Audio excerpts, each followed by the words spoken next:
بہت سارے لوگ کہتے ہیں کہ وہ دعائیں بڑی کرتے ہیں، قبول نہیں ہوتی، ہر دعا قبول نہیں ہوتی. اللہ کا شکر ہے. اچھا، اب یہ الگ کیا، اللہ کا شکر ہے کہ ہر دعا قبول نہیں ہوتی. اس کا کیا مطلب ہے؟ اس لیے کہ انسان جو ہے وہ اپنی خواہشات میں، دنیاوی خواہشات میں اتنا جلد باز اور کم فہم ہے کہ کئی بار اس کو اپنی دعا کا حتمی نتیجہ خود نہیں پتا ہوتا کہ وہ کیا مانگ رہا ہے.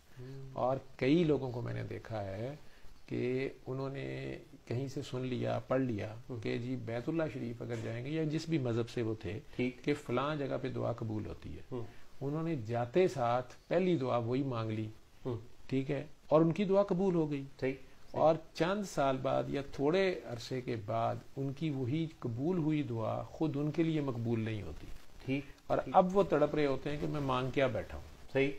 ٹھیک ہے.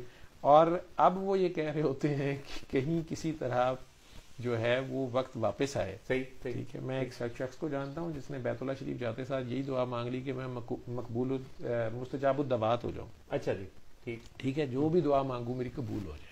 ٹھیک، اور ویسا ہونے لگا. ٹھیک، اور وہ ویسا ہونے بھی لگا. اب وہ بات کرتے ہوئے بھی بلکہ سوچتے ہوئے بھی لرزتا ہے، روتا ہے. ٹھیک ہے. اور چیختا ہے کہ لوگوں دعا دھیان سے مانگو. ٹھیک ہے. تو وہ اللہ کریم ہی حتمی فیصلہ جانتا ہے. اس کو بھی اس نے ایک تجربہ کروا دیا ہے آہستہ آہستہ.